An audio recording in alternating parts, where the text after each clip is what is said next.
Chers Normands, j'ai le plaisir aujourd'hui d'animer le live de la 18e émission Vivre la Normandie en direct du studio télé de la permanence de campagne d'Hervé Morin à Beuzeville dans l'Eure.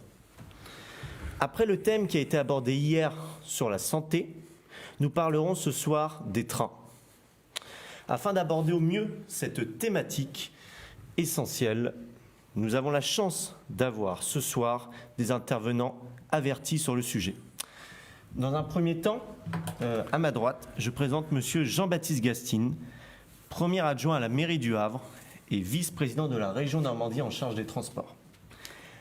À ma gauche, je présente Marie-France de Villeurval, maire de Ferrières-en-Bray depuis 2008. C'est une commune en Seine-Maritime avec 1681 habitants. Puis je présente Yves-Marie Rivemal, tout à ma droite, maire de Verneuil, d'Avre et d'Iton, dans l'Eure, une commune de 7854 habitants. Puis tout à ma gauche, je présente Pedro Alves Pérez, directeur commercial et usager régulier de la ligne Évreux-Paris depuis 1980. Avec un plan Marshall adopté par la région Normandie de 2,5 milliards d'euros, comme par exemple on peut citer 742 millions d'euros investis pour 40 trains neufs Omnéo, 20 millions d'euros investis pour l'adaptation du réseau, 130 millions d'euros investis pour la maintenance des trains, où on peut également citer 80 millions d'euros investis pour moderniser et rendre accessibles les gares. Ma première question se tourne vers Monsieur Gastine. Pouvez-vous introduire le sujet ? Oui, merci Timothée. Bonsoir à tous. Timothée a rappelé les investissements considérables qui ont été faits pour le train, en faveur du train. Plan Marshall pour le train. Pourquoi ? Parce que les enjeux sont considérables. Le train, c'est évidemment un moyen de se déplacer, mais c'est aussi un instrument extraordinaire au service du développement économique, du développement touristique, de l'attractivité d'un territoire.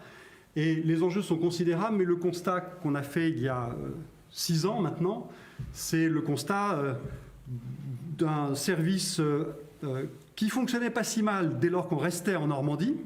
Les trains régionaux, dès lors qu'ils restaient en Normandie, avaient des résultats plutôt satisfaisants.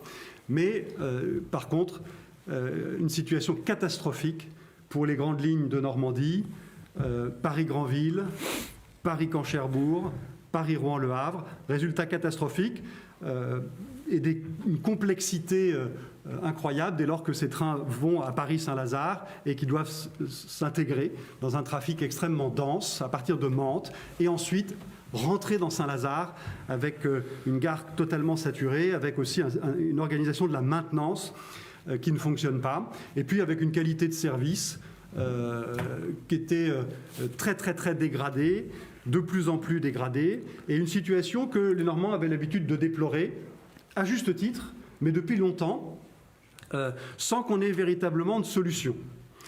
Et donc, voilà ce qui justifie le plan Marshall qui a été élaboré et qui a été mis en œuvre depuis 5 ans. Le constat qui a été fait, il part en fait d'une situation que tout le monde reconnaît maintenant, c'est qu'en France, quel que soit le gouvernement, les trains des grandes lignes, ce qu'on appelle les intercités, ont été abandonnés au profit des TGV. C'est ce que les gens appellent le tout TGV. Ben voilà, depuis 40 ans, la France a mené une politique du tout TGV avec la SNCF. Et comme en Normandie, on n'a pas de TGV, qu'on n'a pas de ligne à grande vitesse, qu'on n'a pas 1 kilomètre de ligne à grande vitesse, eh bien nous, on n'a pas profité de cette politique du tout TGV. Mais par contre, les lignes normandes, les grandes lignes normandes, n'ont pas été entretenues plus qu'ailleurs. L'État ne s'en est pas occupé plus qu'ailleurs. Et donc, c'est la double peine pour la région Normandie.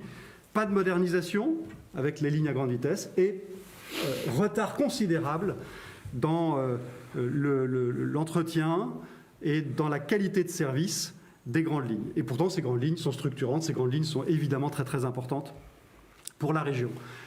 D'où ce plan Marshall qui a consisté pour la région à prendre les commandes de trains intercités dont l'État ne s'occupait plus, de l'aveu même du ministre de l'époque. Quand on a pris la compétence, il a dit « de toutes les manières, dans mon ministère, j'ai personne pour s'en occuper ». Et donc, nous avions des gens qui s'occupaient du train à la région, mais qui s'occupaient des trains régionaux et avec des résultats plutôt satisfaisants, je l'ai dit. Et donc, nous avons pris cette compétence sur les grandes lignes. Et aujourd'hui, nous sommes donc organisateurs du service ferroviaire, organisateurs des trains. C'est nous qui choisissons le matériel, c'est nous qui investissons dans le matériel, c'est nous qui organisons la maintenance, c'est nous qui choisissons les horaires, la fréquence des dessertes, c'est nous qui choisissons la fréquence, le cadencement, c'est nous qui organisons les choses. Alors ça ne veut pas dire que les choses sont immédiatement devenues faciles, elles restent encore extrêmement compliquées, mais si nous n'avions pas fait ça, nous n'aurions toujours pas la certitude de pouvoir remplacer les vieux trains corail ou les trains qui ressemblent plus à des trains de banlieue ou à des trains qui ne sont pas à la hauteur de ce qu'on est en droit d'attendre et de ce que les Normands attendent s'agissant de grandes lignes. Et c'est grâce à ce plan Marshall qu'aujourd'hui 33 trains modernes avec un haut niveau de confort et de service, avec des équipements à bord, sont déployés sur les grandes lignes que sont Paris-Caen-Cherbourg, Paris-Deauville et Paris-Rouen-Le Havre. Et puis il se trouve aussi que ces trains sont plus commodes d'utilisation, plus souples d'utilisation parce qu'ils sont réversibles. Autrement dit, il n'y a pas besoin, en gare Saint-Lazare en particulier, où les choses sont déjà suffisamment compliquées, d'aller les tracter en amenant une locomotive pour l'amener à l'atelier, puis ramener le train à la gare pour prendre des passagers. Tout ça se fait beaucoup plus simplement grâce à ces nouveaux trains. Enfin, nous avons financé toute une nouvelle organisation de la maintenance avec un atelier tout neuf de maintenance à Sotteville pour 70 millions d'euros et puis des travaux aussi à Caen, à Cherbourg, au Havre, dans les principales gares et dans les terminus de ces grandes lignes pour faire en sorte que la maintenance de ces trains soit assurée dans de meilleures conditions et plutôt en Normandie qu'en région Île-de-France où le système très complexe ne donnait pas satisfaction. Donc voilà ce que nous avons fait. Il y a des signes encourageants, tout ça est en train de se mettre en place maintenant puisque sur les 40 rames commandées nous en avons 33, donc vous voyez que ce n'est pas terminé, que les choses devraient encore progresser dans les semaines et dans les mois qui viennent, mais il y a de l'espoir pour le ferroviaire en Normandie après des décennies de désespérance. Il y a de l'espoir pour le ferroviaire au service des voyageurs avec une qualité de service dans des trains où le Wi-Fi est disponible, où on a un niveau de confort, où on peut prendre un café, où on peut aussi circuler dans des conditions que nous n'avions pas jusqu'à présent. Voilà, Timothée, ce que je peux dire en introduction pour expliquer ce que la région a fait et pourquoi elle l'a fait en 2015, quand derrière Hervé Morin, nous avons pris les commandes de la région Normandie. Je vous remercie, Monsieur Gasting, pour cette introduction. Je vais demander maintenant à Madame de Villorval, puis après Monsieur Rivemal, s'ils peuvent témoigner, ajouter des informations sur la situation que vous avez connue avant la région Normandie. Bien sûr, merci Timothée. Bonsoir à toutes et à tous. Donc cela fait 10 ans, bien sûr, que nous travaillons aux côtés de la SNCF et de ses services dans le cadre de la rénovation de notre ligne Serqueux-Gisors. La SNCF, qui ne nous laissait pas d'espoir du tout pour le passage de trains voyageurs, et nous affirmait 25 convois de fret sur 24 heures. Donc, bien sûr, sur 24 heures, il n'y avait pas du tout de place pour le train voyageur. Hervé Morin, président de la région, est venu depuis 2015 à la rencontre des élus, des entreprises. Et puis, il a compris la souffrance, notre souffrance face au bouleversement de notre commune suite à la fermeture de nos passages à niveau, que la SNCF, bien sûr, nous a imposé. Au fil des mois, Hervé Morin a fait un gros travail, très gros travail, avec son équipe sur la mobilité de notre territoire. Étude portée bien sûr aussi par le PETR, dont Xavier Lefrançois, maire de Neufchâtel, président du PETR, nous a énormément aidés. Il nous a énormément aidés pour améliorer la qualité de vie des habitants. Depuis le 29 mars, 4 trains sont au service des voyageurs sur la ligne Serqueux-Gisors et bien sûr une halte sur la gare, enfin l'ancienne gare de Gournay-Ferrières. Donc 4 trains tous les jours, accompagnés de 5 autocars qui s'arrêtent, bien sûr, dans notre commune. C'est bien sûr grâce à l'énergie d'Hervé Morin et de son équipe. C'est pour cela que je me suis bien sûr engagée auprès de lui pour ces élections régionales. Je voudrais vous dire également le plaisir que l'on a sur notre territoire. Bien sûr, tous ces investissements sont bien sûr très, très bénéfiques pour notre territoire, notre pays de Bray, notre ville qui est toute proche de Ferrières et Gournay. C'est donc c'était inespéré, bien sûr, et j'en suis très émue de voir ce train repasser. D'ailleurs, j'étais très émue aussi d'accompagner cette inauguration. Et bien sûr, c'est aussi un atout pour la Normandie, pour tout le territoire. Je voudrais aussi dire que notre ancienne gare aujourd'hui revit. Le propriétaire a installé, bien sûr, après de nombreux travaux, 5 commerçants qui travaillent très bien, qui sont vraiment très bien installés. La clientèle est là, donc c'est le principal. Et cela vient, bien sûr, aussi se joindre à notre zone commerciale sur le long de la 31. Et donc, c'est vraiment là tout un quartier qui revit. Donc, bien sûr, je voudrais les remercier énormément ce qu'a fait la région, parce que je pense que sans la région, aujourd'hui, nous n'aurions pas de train voyageurs. On vous remercie, Madame de Villerval, pour ce magnifique témoignage.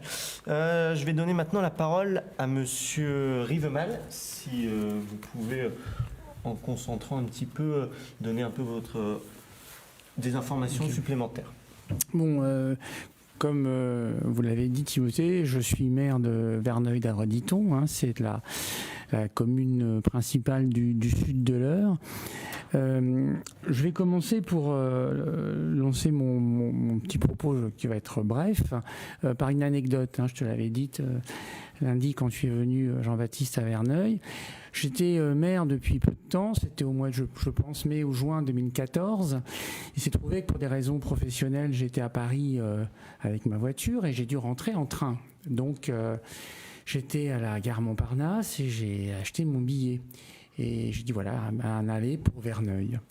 Et la personne au guichet en face de moi me dit, ah, la ligne la plus pourrie de France. Ah, j'ai dit, tiens, ça fait plaisir. J'ai dit en plaisantant, j'en parlerai au maire. Bon, moi en tant que maire, évidemment, je ne pouvais rien faire, mais c'est vrai que on a alerté la région parce qu'on avait d'énormes problèmes sur cette ligne, mais vraiment énormes problèmes. Des problèmes liés l'automne, ça paraît un peu curieux, mais c'est la réalité, aux feuilles mortes qui ralentissaient les trains, qui ont posé des problèmes techniques sur les trains. Des retards de toutes sortes, des annulations de toutes sortes. Et j'ai reçu une association d'usagers, la ligne Paris-Granville. C'était, je pense, 2015-2016, en mairie, parce qu'on a des personnes de la région parisienne qui s'étaient venues s'installer, habiter Verneuil. Pour différentes raisons. Les logements sont moins coûteux qu'à Paris et aussi une envie de vivre dans une petite ville où il fait bon vivre, j'en profite pour le dire. Mais c'est également un territoire rural, un besoin de ruralité. Et j'avais des personnes qui m'ont dit, vous savez, monsieur le maire, on a déménagé, mais on va repartir. C'est plus possible avec le train. Nous, le train, c'est une horreur. On ne peut pas partir de chez nous à 7h du matin et rentrer à 22, 23h. C'est pas possible. Et là, il y a eu des efforts énormes réalisés par la région. Bon, c'est vrai, tu l'avais dit, il y avait eu un début par la basse Normandie de projets sur la ligne Paris-Granville. Il faut le reconnaître, parce que je suis quelqu'un de très, très direct. Mais vous avez fait un boulot considérable. Alors, je ne dis pas effectivement que tout est parfait. il y a encore des retards, il y a encore des annulations, mais il y a une amélioration vraiment considérable, à tel point que, il y a des élus à cette table, j'en entends plus parler, et quand on n'entend pas parler, il y a des fois des petits soucis, hein, comme tu l'as dit, rien n'est encore réglé, il y a du boulot à faire.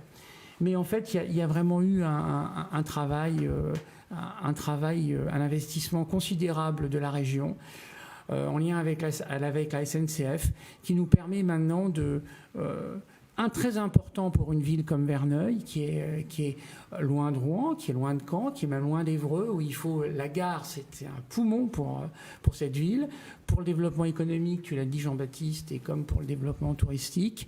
Et là, vraiment, un grand merci à vous et à toi en particulier. Mais ce que je voulais également dire, c'est qu'il y a la ligne avec la desserte. Hein, on avait des craintes pour la desserte et vous l'avez donc pérennisée, et la fréquence de cette desserte. Et également, il y a eu un énorme travail.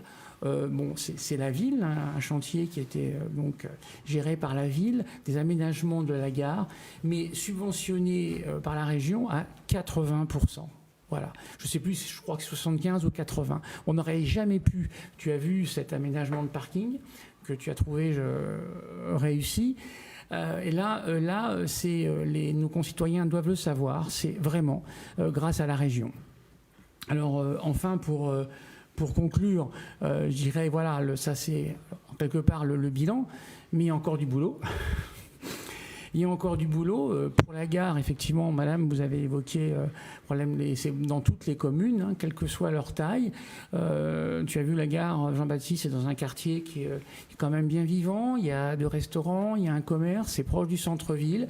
C'est un quartier qui doit vivre. On sait que les gares doivent évoluer. On ne peut plus avoir une personne au guichet le matin de 6h du matin à 21h. Maintenant, avec les smartphones et les billets, mais la présence humaine est quand même considérable, et il doit y avoir dans cette gare un lieu de vie. Et nous y travaillons. Nous avons commencé déjà à y réfléchir, et nous espérons avoir le soutien de la SNCF et de la région pour que la gare de Verneuil, j'allais dire, continue à vivre différemment, mais continue à vivre. Dernier point pour l'avenir, nous donc, en ce qui concerne la liaison avec Paris, je le répète, tout n'est pas réglé, mais ça va vraiment nettement mieux.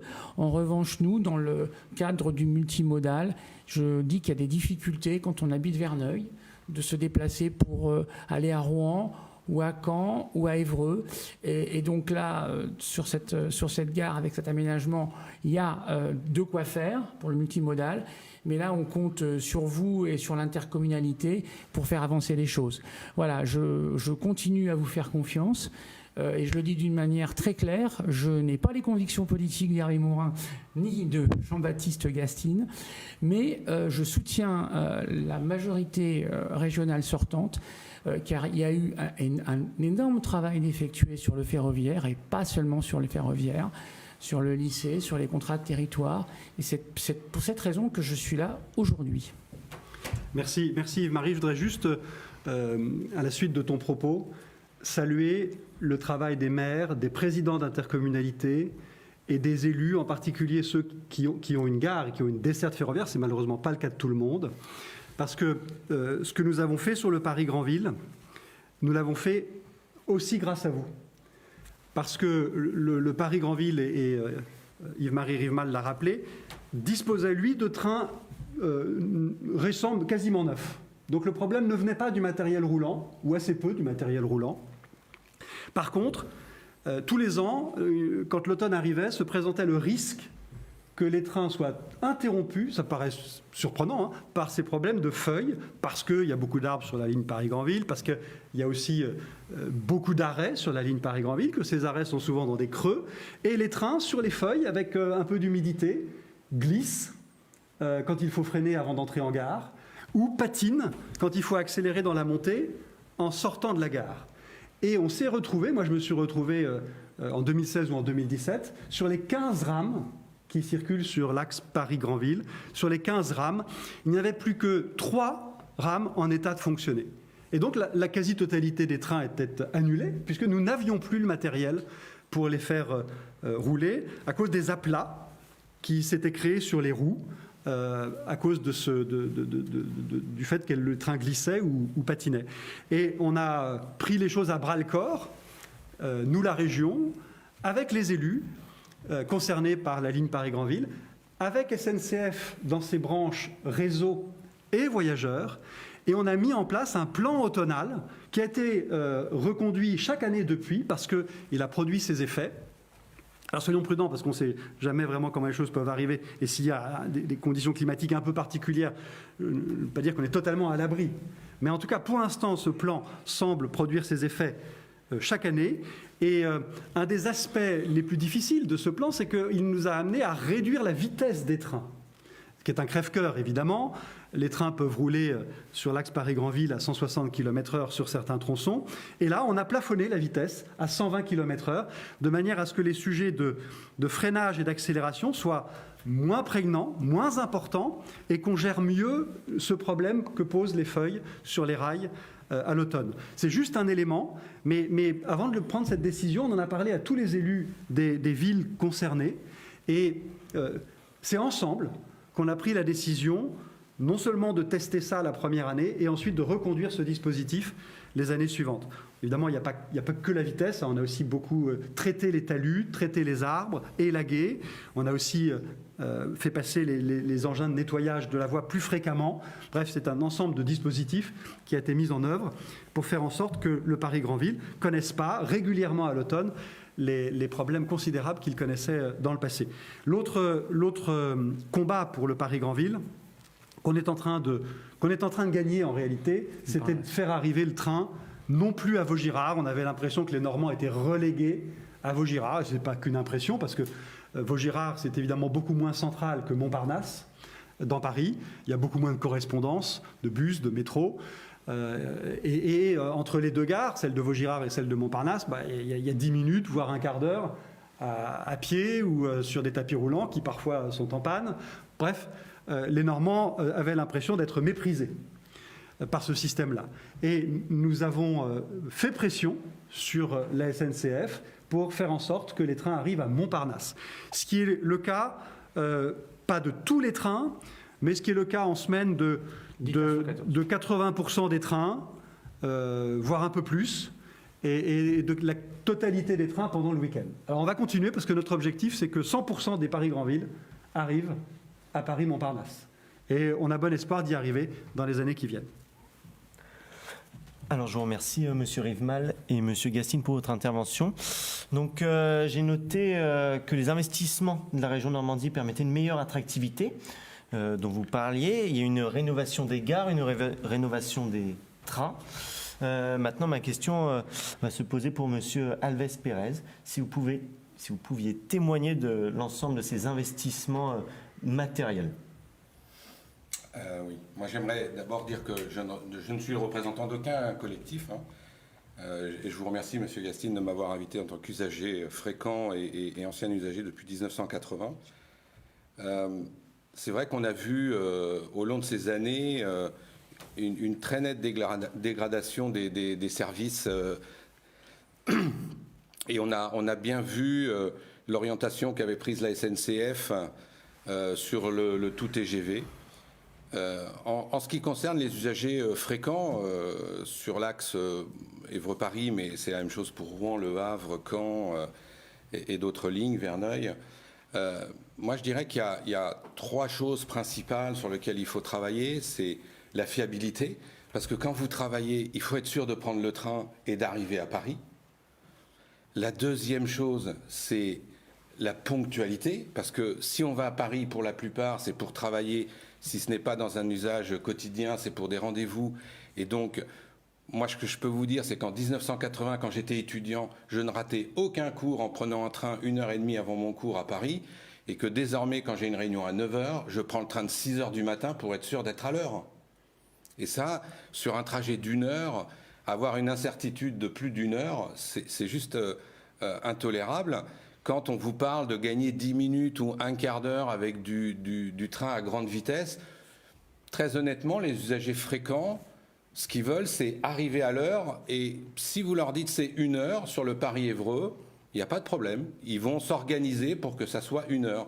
Mais ce n'est pas 1 heure, 1 heure et quart, 1 heure 5, 1 heure et demie. Et puis le troisième point, c'est les services, tout ce qui va autour.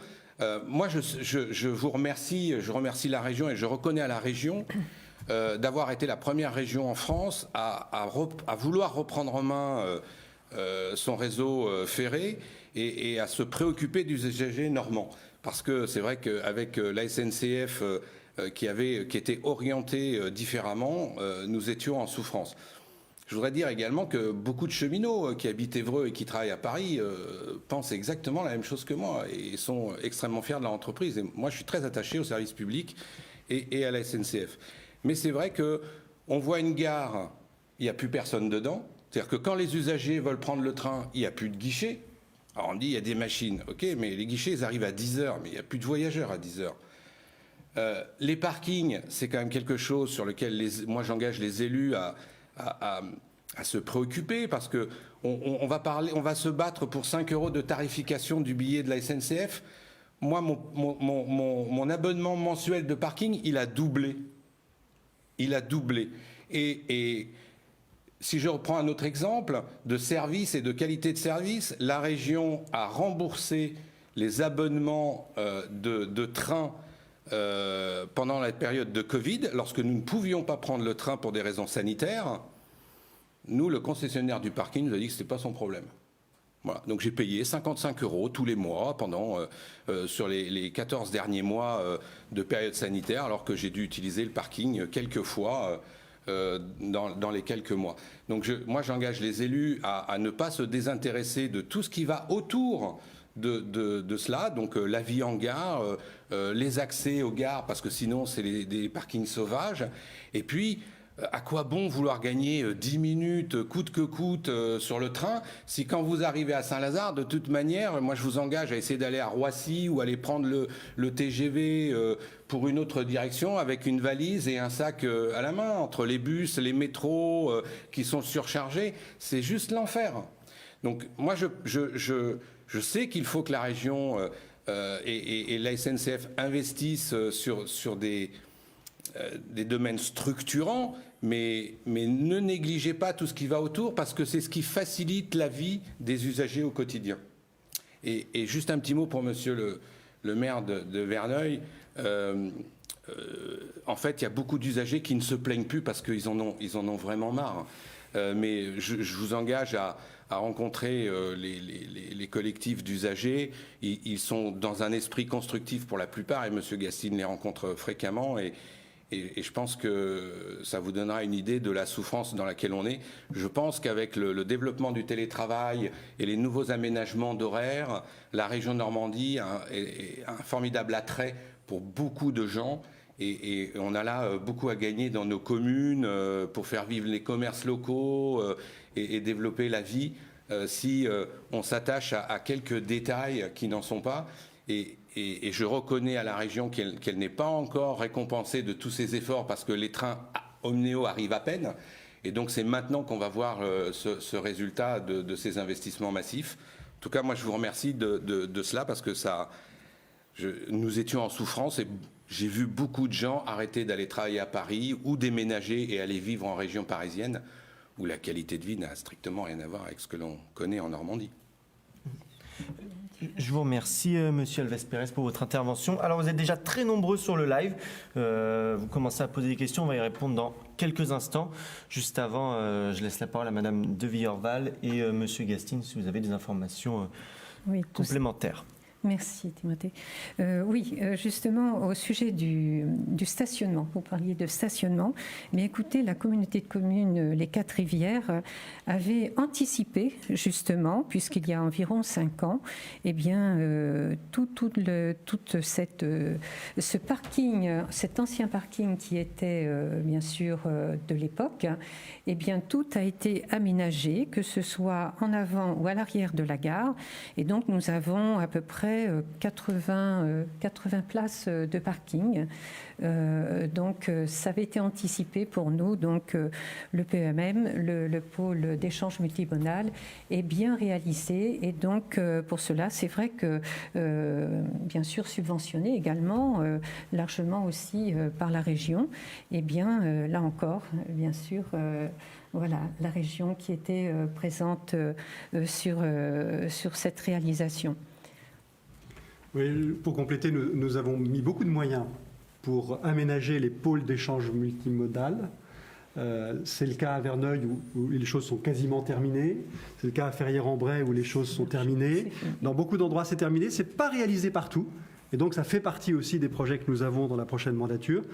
Et nous accompagnons dans des proportions très importantes, parfois ça a été jusqu'à 80%, le financement de ces aménagements à proximité immédiate de la gare pour permettre aux gens d'y arriver dans de bonnes conditions, d'en repartir dans de bonnes conditions, que ce soit à pied, à vélo, en taxi, en autocar, avec possibilité de stationner son véhicule s'il le faut, et dans les meilleures conditions possibles, parce qu'évidemment, c'est tout ça qui va faire que les gens vont prendre le train davantage, et on a tous intérêt à ce que les gens prennent le train davantage pour des questions financières, pour des questions environnementales, à l'évidence. Et je souscris à ce qu'a dit Pedro Alves Pérez. Le principal enjeu pour la Normandie, c'est la fiabilité. Ce qui nous manque le plus, c'est la fiabilité, la ponctualité du système.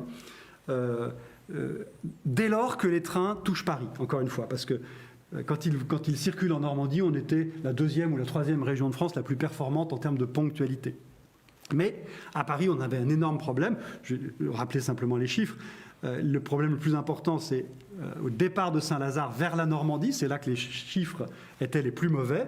On en était arrivé à une situation où 35% des trains étaient mis à quai à Saint-Lazare en retard. Alors, c'est important que les Normands qui vont travailler à Paris puissent débuter leur journée à l'heure ou être à l'heure à leur rendez-vous, à leur premier rendez-vous. Mais c'est aussi très important qu'ils puissent rentrer chez eux le soir dans des conditions à peu près rassurantes, satisfaisantes, en ayant confiance dans le système. Ce qui n'était plus le cas. Avec le risque de retard, avec le risque d'annulation, ce n'était plus le cas. Et les nouveaux trains, parce qu'ils sont neufs, parce qu'ils sont moins souvent en panne, parce qu'ils dépendent beaucoup moins qu'avant des ateliers de Clichy-Saint-Lazare et beaucoup plus des ateliers qui ont été créés en Normandie, eh bien, on a bon espoir que ce taux de ponctualité, en particulier au départ de Saint-Lazare vers la Normandie, progresse. Et il a progressé dans des conditions, dans des proportions considérables depuis maintenant 7 mois. Simplement, on était dans une période un peu particulière. Et donc, en effet, l'enjeu maintenant, c'est de vérifier que grâce à tous les efforts qui ont été faits, cette meilleure ponctualité, on continue à l'avoir dans les mois qui viennent et dans les années qui viennent. Alors je vous remercie Monsieur Gastine et Madame de Villerval pour vos interventions. Vous êtes nombreux sur le chat à débattre. Donc on a Francis Margliano qui dit « Bravo à l'équipe pour les nouveaux trains accessibles pour tous, les informations en braille notamment ». Et donc avant un mot sur l'accessibilité, parce que puisque ce monsieur en parle, alors évidemment, si beaucoup d'entre nous avons en tête les corails. Vous imaginez les corails avec les portes étroites, les marches et la porte qui se referme quand on passe. C'était un sujet majeur et un problème d'accessibilité. Mais il n'y a pas que le train.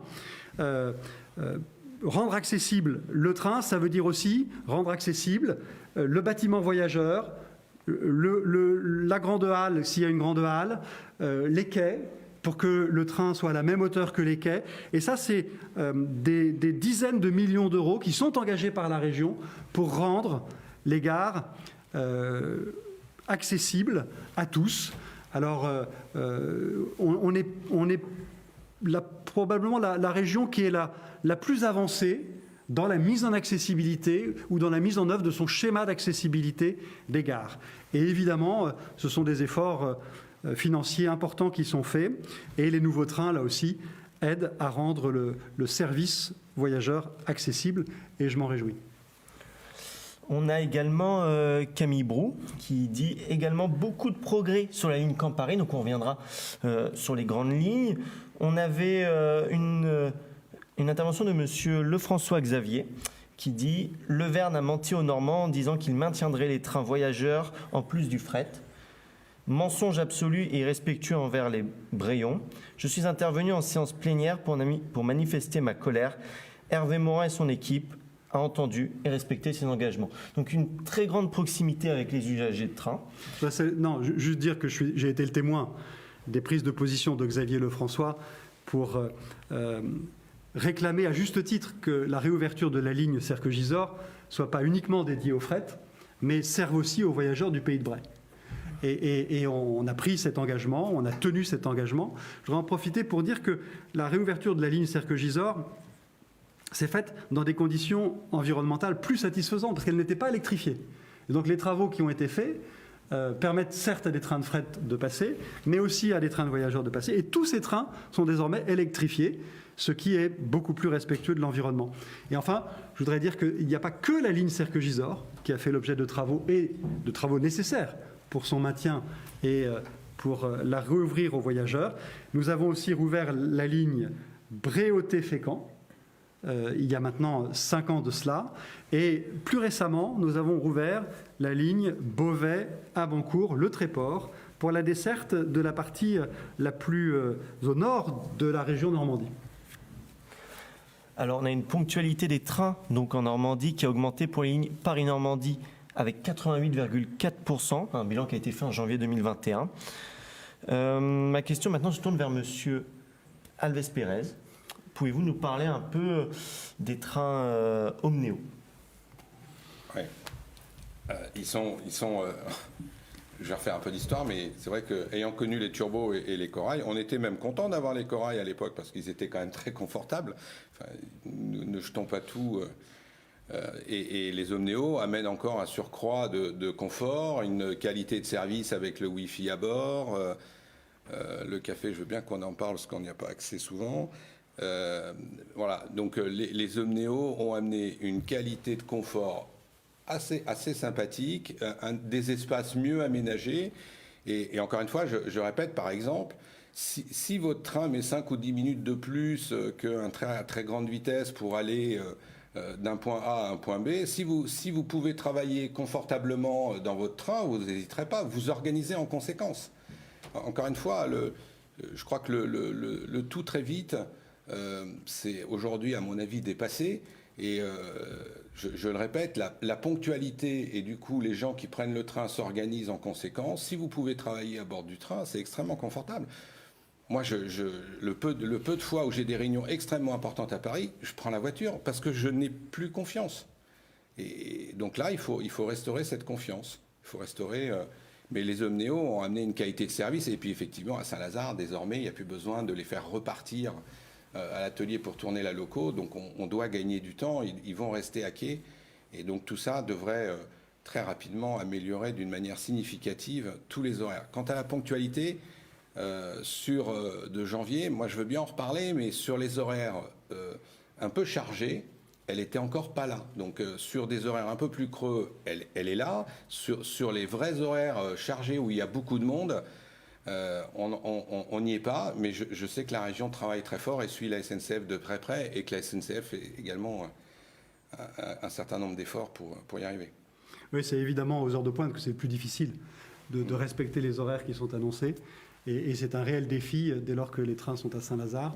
Sur le matériel, M. Alves Pérez utilise la ligne Paris-Évreux ou Paris-Caen-Cherbourg. Et les nouveaux trains remplacent les trains corail.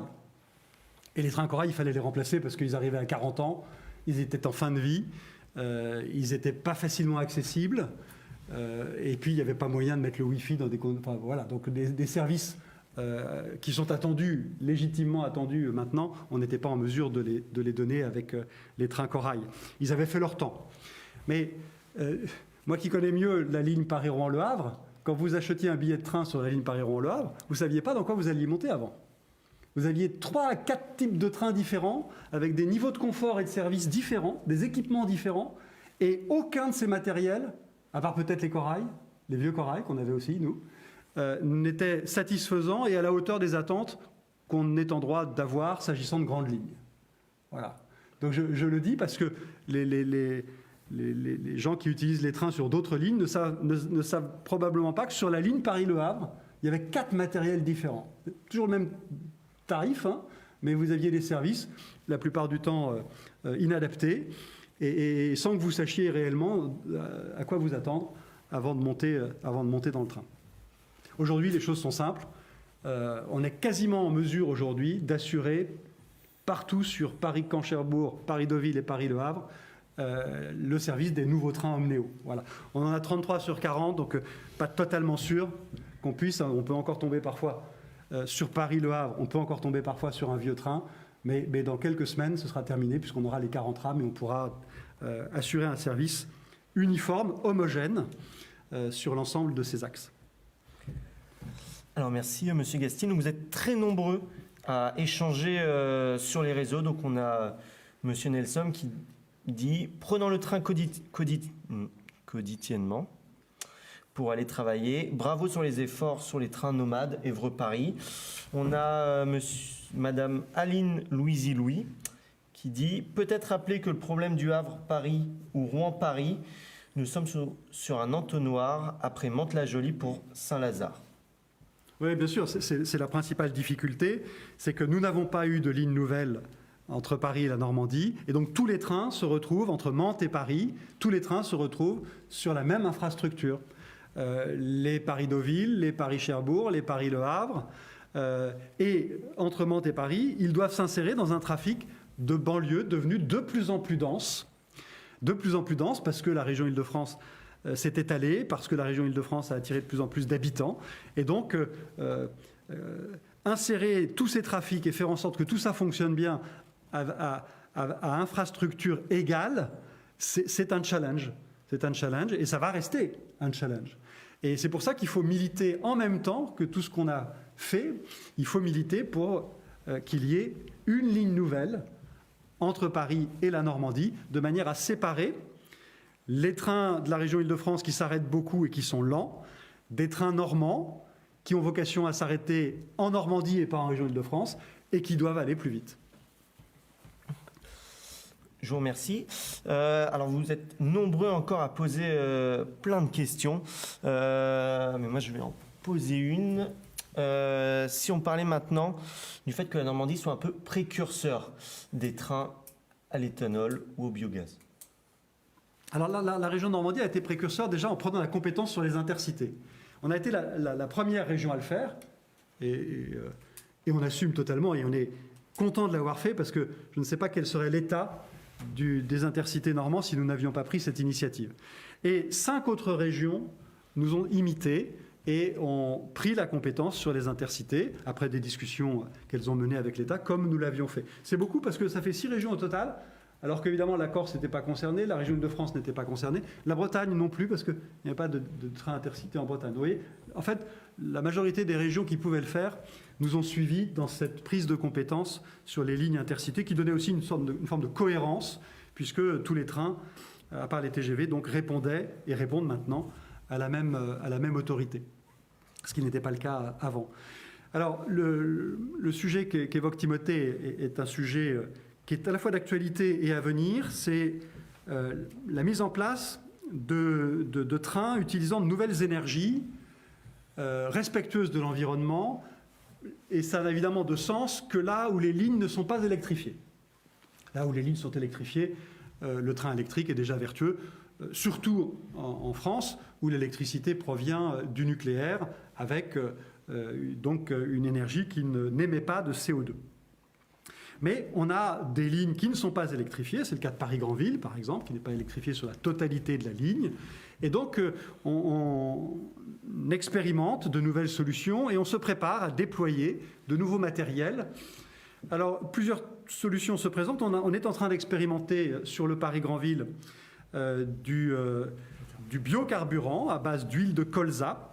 Et les résultats en banc d'essai, en laboratoire, si je puis dire, étaient plutôt satisfaisants, plutôt concluants. Et donc là, on fait l'expérimentation réelle. Et donc, ce sont des trains qui circulent, qui ont des voyageurs à bord, mais qui, au lieu d'utiliser du diesel, utilisent du biocarburant. Avec des émissions de CO2, des émissions de particules fines qui sont considérablement réduites par ce nouveau carburant. Et donc c'est assez prometteur. On s'oriente aussi vers des trains hydrogène parce que la Normandie est une région hydrogène, parce qu'elle s'est positionnée très tôt sur les sujets d'hydrogène, à la fois pour les véhicules particuliers, très vite aussi, nous l'espérons, pour des solutions d'autocars à hydrogène, qui vont aussi faire l'objet d'une expérimentation sur la ligne Rouen-Évreux prochainement. Ça a été annoncé cette semaine par le président Hervé Morin. Et puis des solutions aussi de batteries, des systèmes de batteries électriques qui peuvent être utiles aussi sur certains tronçons des lignes normandes. Voilà, donc le train hydrogène, il pourrait avoir du sens sur le Caen-Le Mans-Tours. On travaille avec la région Pays de la Loire sur ce sujet. Peut-être Paris-Granville aussi, ou le biocarburant qu'on est en train d'expérimenter. Ce sont des choses qu'il faudra arbitrer prochainement quand tous les essais, toutes les expérimentations, qu'elles soient faites en Normandie ou dans d'autres régions, on travaille en partenariat avec les autres régions aussi pour partager avec elles le bilan de ces expérimentations et trouver, selon la ligne, selon la longueur de la ligne, selon l'équipement de la ligne, selon les besoins, eh bien, la meilleure solution pour demain et pour respecter l'environnement et pour lutter contre le réchauffement climatique. Donc on a encore de nombreuses questions. On en a une de monsieur Patrick Chabert qui demande où en est la nouvelle gare de Rouen. Et une question qui revient de façon assez régulière sur comment marchent les financements lorsque ça concerne plusieurs régions, donc l'Île-de-France ou la Normandie. Alors sur la gare de Rouen, elle a fait l'objet de travaux considérables, assez largement financés par la région Normandie. Et donc elle est quasiment neuve aujourd'hui et on accueille les voyageurs dans le grand hall, dans les espaces de travail ou sous la verrière, dans une gare qui est totalement ou quasi totalement rénovée. Sur le parvis de la gare et autour de la gare a été mis en place un pôle d'échange multimodal comme on en a parlé. Et donc voilà, ce sont des investissements de mémoire à hauteur de 20 millions d'euros qui ont été consentis dans la gare de Rouen, qui est la première gare de Normandie. Et donc, il était évidemment nécessaire de faire ces travaux pour la moderniser et pour répondre toujours mieux aux besoins des voyageurs et accueillir les voyageurs dans de meilleures conditions. Tous les espaces, quasiment tous les espaces ont été rénovés, les espaces guichets, les espaces commerciaux aussi, qui trouvent progressivement leurs locataires. Et ça aussi, ça contribue à offrir des services aux voyageurs. Je vous remercie. Maintenant, si on parle un peu de l'avenir, peut-être que c'est le moment aussi d'en débattre un petit peu. Quels sont les projets dans vos villes qui vont avoir lieu? Si Madame de Villerval, vous voulez commencer. Alors, au niveau, bien sûr, de nos projets, c'est une école, la construction d'une école élémentaire. Nous sommes aujourd'hui sur 3 sites, donc maternels et 2 sites élémentaires. Et donc, notre projet est de regrouper les classes élémentaires dans un seul bâtiment. Donc, éventuellement, bien sûr, des locaux peut-être plus adaptés aussi aux enfants d'aujourd'hui, plus attractifs et en espérant bien sûr qu'ils soient dans un site agréable et dans un site surtout et une bâtisse que l'on voudrait vraiment écologique. Donc voilà, notre travail aujourd'hui est axé sur ce projet. Monsieur Rivemal, si vous voulez ajouter des arguments sur potentiellement de futurs projets ferroviaires. Moi, je l'avais un petit peu dit tout à l'heure. Ce qui est important pour nous, pour Verneuil, parce que donc la gare à Verneuil, c'est essentiel pour le développement économique, donc et touristique. Voilà, nous, on a un patrimoine. Bon, alors c'est vrai que j'en suis assez fier. À Verneuil, qui est assez exceptionnel. On attend notre activité touristique qui doit encore s'intensifier. Bon, maintenant, il y a le problème On espère que ça va bientôt se régler de la crise sanitaire. Et c'est vrai que la gare et la desserte, c'est vraiment fondamental. Et donc, pour tous les projets, je ne vais pas parler des projets de Verneuil, ce n'est pas le débat aujourd'hui, mais on a en construction une maison de santé, et pour faire venir des professionnels de santé, comme pour faire venir des personnes qui professionnellement veulent travailler à Verneuil, parce que moi je suis également biologiste dans une entreprise, et j'ai des difficultés à recruter, parce qu'effectivement, pour venir à Verneuil, je le répétais tout à l'heure, maintenant la ligne Paris-Grandville. Alors, monsieur disait que j'avais pas plus de remarques. Bon, ce que je disais, c'est qu'il y a 4-5 ans, c'était une horreur. Bon, maintenant, moi je vois, parce que je sors tard de mon travail, je vois les gens arriver, donc le train du soir. Bon, tous les problèmes, hein, je suis très clair, ne sont pas réglés, mais il y a une nette amélioration. Et je veux dire que ça, c'est vrai que pour les projets à venir, dont je pense les communes de la taille de Verneuil ou même plus petites, la gare est un poumon, hein, de la ville. Et donc là, nous, on va travailler dans les projets liés au ferroviaire. Je disais mon propos tout à l'heure, sur que la gare soit un réel lieu de vie. Et également, si je me permets, Jean-Baptiste, tu as parlé, on a parlé du stationnement, du parking, de l'accès pour les personnes le bien réduites, mais il y a aussi la sécurité. Voilà. Nous, cette gare dont les abords ont été vraiment complètement restructurés, c'est un grand plus. On n'a eu qu'un seul point négatif, comme il y avait beaucoup plus de voitures et que des personnes, maintenant, pouvaient même, en partant travailler ou en voyage 3-4 jours, laisser la voiture la nuit. On a eu du vandalisme sur les véhicules, donc on a vidéoprotégé. Je pense que c'est important d'y penser dans l'avenir. À chaque fois qu'on pense à un pôle multimodal, il faut aussi associer non seulement l'accessibilité pour les personnes de mobilité réduite, mais également la sécurité. En effet, c'est un sujet majeur. Souvent, les quartiers de gare ne sont pas les quartiers les plus sûrs. Et il est donc nécessaire d'y travailler, pas nous tout seuls, pas les maires tout seuls, mais nous, ensemble, avec la SNCF, pour voir comment, avec les services de sécurité de la SNCF, on peut assurer une meilleure tranquillité, une meilleure sécurité des personnes et des biens dans les gares. Et comme on l'a fait pour les lycées, des dispositifs de vidéoprotection peuvent être mis en place à l'intérieur ou à l'extérieur. Ce ne sera pas forcément le même qui les mettra en place à l'intérieur ou à l'extérieur des gares, mais il faut le faire de manière coordonnée, à l'évidence. Et comme nous avons dans nos projets la mise en œuvre en Normandie d'un pôle d'information voyageurs qui soit coordonné pour toute la Normandie et qui permette de progresser dans ce domaine aussi qui est très important, l'information aux voyageurs, en temps régulier, mais aussi et en particulier en temps de crise. Eh bien, ce pôle d'information aux voyageurs, il va nécessiter, pour fonctionner, des solutions de communication à l'échelle de la région Normandie. Et comme les images des caméras doivent aussi circuler pour être vues et suivies en cas d'atteinte aux biens ou aux personnes, ce système de communication va nous permettre de déployer un réseau de vidéoprotection, de caméras de vidéoprotection dans les principales gares de la région. Ce serait très intéressant pour nous. Oui, justement, au niveau de la vidéoprotection, ce serait très intéressant chez nous. Bien sûr, le pôle multimodal se situe sur notre commune, Ferrières-en-Bray, mais c'est la compétence de la communauté de communes.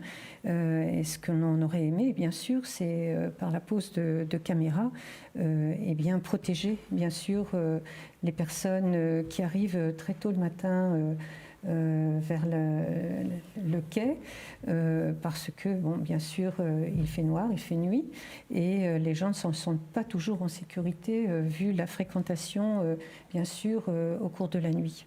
Oui. Mais vous savez, quand on a mis des portiques à Saint-Lazare, je ne sais pas si vous vous rappelez des polémiques auxquelles on a assisté. Parce qu'on finançait des portiques, nous, la région Normandie, à Saint-Lazare, à Paris-Saint-Lazare. Les gens nous ont dit c'est cher, ça ne sert à rien, ça va créer des embouteillages, etc. Mais pourquoi on l'a fait? Parce que la plupart des incivilités, voire des agressions à bord des trains sont faites par des gens qui n'ont pas de titre. Eh bien, avec les portiques, on les bloque. Les gens qui n'ont pas de titre ne montent pas à bord. Et les voyageurs qui sont à bord et qui voyagent dans des conditions régulières sont maintenant tranquilles. Alors, on nous a beaucoup critiqué pour ça, mais c'était indispensable de mettre en place ces portiques pour assurer la tranquillité des voyageurs qui circulent sur les trains normands. Et on va continuer à déployer des portiques. C'est aussi un moyen, d'ailleurs, de s'assurer que cette partie de la gare Saint-Lazare reste bien dédiée aux voyageurs normands qui ont des besoins qui sont un peu différents de ceux des voyageurs parisiens, parce qu'ils vont plus loin, parce qu'ils viennent de plus loin. Et donc, cette partie de la gare Saint-Lazare, nous tenons à en garder le contrôle, et ces portiques étaient aussi un moyen de s'en assurer le contrôle. Oui. Je voulais aussi dire que, bien sûr, ce passage des trains voyageurs est très bénéfique aussi pour notre bassin de vie, qui est très industrialisé. Nous avons sur notre commune Danone, bien sûr, Danone Pays de Bray, où il y a bien sûr entre 350 et 400 emplois. Un bassin aussi sur Gournay-en-Bray, où là, il y a plusieurs entreprises également. Ils ont bien souvent leur siège dans la région parisienne, ce qui permet aussi aux cadres de se déplacer, n'ayant pas besoin de prendre leur véhicule. Et pour eux, c'est un confort. Hein. Voilà, donc... ce que disent vraiment tous les bienfaits, justement, pour notre bassin de vie qui est important, puisqu'on est tellement limitrophe de l'Oise que, bien sûr, ça s'étend un petit peu chez les voisins. Et donc, c'est vraiment un plus pour notre économie. Ce que disent les deux maires qui sont autour, c'est à quel point la desserte ferroviaire, la gare et la desserte ferroviaire de qualité est un élément d'attractivité et qui justifie et qui donne du sens à leur projet d'investissement dans leur commune ou dans leur intercommunalité. Et ce qui est vrai pour leur commune est vrai pour beaucoup d'autres communes. C'est la raison pour laquelle on a le projet de rouvrir des lignes, pas seulement de rénover, ça passera aussi par des rénovations d'ailleurs, mais ce qu'on a fait pour Serqueux-Gisors, ce qu'on a fait pour Beauvais à Bancourt-le-Tréport ou pour Bréauté-Fécamp, on est en train de regarder si on peut le faire demain pour Rouen-Évreux, mais reconnaissons-le surtout sur la partie Rouen-Louviers, qui nous paraît à portée de main. Remettre des trains en circulation entre Rouen et Louviers, ça nous paraît possible. On est en train de regarder si on peut le faire entre Glos-Montfort et Honfleur, parce qu'il y a une ligne. Ça passera par des travaux, par des investissements importants, mais c'est le moyen aussi de rendre attractifs ces territoires qui font la diversité et la richesse de la Normandie. On regarde aussi sur la ligne entre Motteville et Saint-Valery-en-Caux, parce qu'il y a des trains de fret qui circulent. Il y a des travaux pour continuer à ce que ces trains de fret puissent circuler. On est en train de regarder si ça a du sens de rouvrir aux voyageurs. Et on va aussi regarder ça sur une ligne entre Le Havre et Port-Jérôme, les deux grands bassins industriels de la Basse-Seine. Donc voilà, les lignes de desserte fine du territoire, non seulement on s'est assuré des moyens de les entretenir, par le protocole que nous avons passé avec l'État il y a quelques mois, mais en plus on est en train de regarder et d'étudier la possibilité de rouvrir des lignes qui sont fermées parfois depuis très longtemps. Alors il nous reste que quelques minutes avant la fin du live, mais une question qui est apparue régulièrement dans le chat, c'est est-ce que la région a pour projet d'avoir des services de crèche, de conciergerie ? Alors ça, c'est des projets que la région ne peut avoir qu'avec les élus qui m'entourent, avec les maires, avec les présidents d'intercommunalité. Les gares sont des endroits particuliers. Parfois, elles sont très grandes, beaucoup trop grandes par rapport aux besoins qu'on en a réellement, parce que c'est les évolutions de la SNCF qui ont fait ça. Et donc, il y a des espaces qui sont disponibles, qui parfois sont en bon état, parfois pas en bon état, mais qui, s'ils ne sont pas en bon état, peuvent être rénovés à condition qu'il y ait des projets. Et ces projets, il faut les penser, les imaginer, les mettre en œuvre. Je sais qu'Yves-Marie en a des projets s'agissant de la gare de Verneuil, d'Avre et d'Iton. Il y a des réalisations qui sont déjà en voie de réalisation, ou des réalisations qui sont en cours. Parfois, c'est une maison d'assistante maternelle. Parfois, c'est un point d'information tourisme, un bureau de poste. Parfois, c'est un pôle mobilité. Bref, on peut installer dans les gares des services à la population qui ont beaucoup de sens, étant donné la centralité de la gare et les espaces qui sont disponibles. Et ça nécessite un travail collaboratif avec la région, le maire, le président de l'intercommunalité, SNCF dans ses différentes branches, et en particulier dans sa branche Gare et Connexion.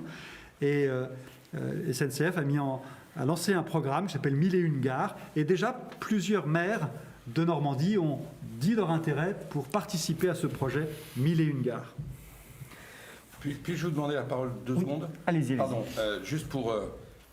puisqu'on parle du futur, moi j'aimerais beaucoup que la région normande suive de très près l'évolution des méthodes de travail, des modes de travail qui vont se mettre en place avec cette crise sanitaire qui va bouleverser la manière dont vont travailler les gens dans les bureaux, et donc forcément va affecter les déplacements.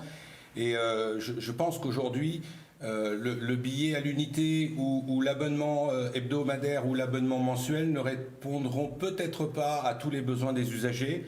Et moi, je vous engage beaucoup à regarder comment va évoluer la relation employé-employeur et la manière dont on va travailler. Parce que je pense que si on veut attirer des gens dans notre Normandie, le coût du train est quand même quelque chose d'extrêmement important.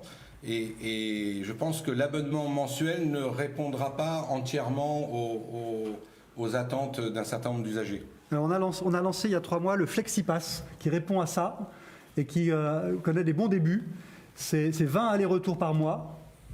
Donc vous voyez, c'est pas un temps de travail complet, 20 allers-retours par mois. Et c'est moins 20% par rapport à l'abonnement mensuel. Et il a trouvé des acheteurs normands et surtout des acheteurs parisiens, puisqu'en effet on vise aussi les Parisiens qui voudraient changer de rythme de vie en pouvant télétravailler en Normandie. Et pas mal de Parisiens sont venus télétravailler en Normandie. Et donc il s'agit pour nous à la fois de les accueillir dans de bonnes conditions, de peut-être favoriser leur établissement en Normandie, mais aussi de leur permettre de retourner à Paris dans des conditions satisfaisantes et dans des conditions tarifaires satisfaisantes. FlexiPass, ça s'appelle. Alors on pourrait continuer à débattre encore très longtemps sur les trains, mais si je lis les derniers commentaires avant de terminer le live, on a une intervention de monsieur Dimitri Egloff qui dit « Prenant le train quasiment tous les jours, chaque semaine, sur la ligne Le Havre-Rouen, je constate que les retards sont moins réguliers et que nous voyageons dans des meilleures conditions. » On a également... Aline Louisy-Louis qui dit « La gare est une infrastructure qui participe à l'attractivité de nos communes et c'est l'arrivée des commerçants, le développement d'infrastructures publiques, un écosystème bénéfique pour bien vivre en Normandie. » Alors avant de passer par un dernier mot par intervenant, nous tenons à vous remercier d'avoir participé à ce live. Si vous voulez. Non, mais moi je vous remercie de m'avoir invité, d'avoir donné la parole à des usagers. C'est toujours extrêmement agréable et je vous encourage à continuer à le faire, même quand il n'y a pas d'élection. Eh bien, écoutez, également, je dirais comme monsieur, j'étais très agréablement surprise d'être invitée donc pour ce débat. Et je n'aurais bien sûr qu'un mot à dire, si je peux l'emprunter de mon prédécesseur. Eh bien voilà, il disait « Il n'y a que le résultat qui compte ». Moi, je dirais que vous pouvez compter sur nous pour continuer à relever le défi.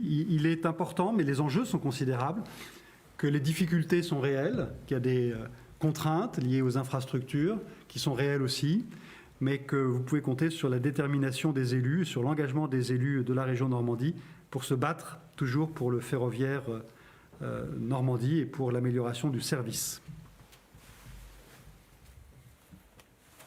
Ce que je dirais, c'est qu'il y a donc un bilan que j'estime positif en ce qui concerne le ferroviaire, mais qu'il y a encore beaucoup de travail à faire. Et que, en fait, c'est vrai, là, dernièrement, puisque c'était lundi, j'avais demandé de venir à Verneuil pour un point presse, parce qu'il y avait des inquiétudes par rapport à la gare. Bon, c'est vrai qu'on est en période électorale, reconnaissons-le, mais j'ajoute également que tu es venu, c'était la 3e fois que tu venais à Verneuil, et les 2 fois précédentes, ce n'était pas en période électorale. Merci Jean-Baptiste. Merci. Eh bien, un grand merci à tous d'avoir participé et débattu avec nous sur ce live des trains. On vous donne rendez-vous le samedi 12 pour toute la question du patrimoine animée par la jeune Normande conquérante Pauline Delgove avec Catherine Morin-Desailly qui va pouvoir participer à son deuxième débat et un dernier débat qui aura lieu le dimanche 13 sur un sujet qui est tout aussi important, la pêche, qui sera animé par Gauthier Lenôtre avec la participation de Clotilde Heudier. Un grand merci à tous et bonne soirée.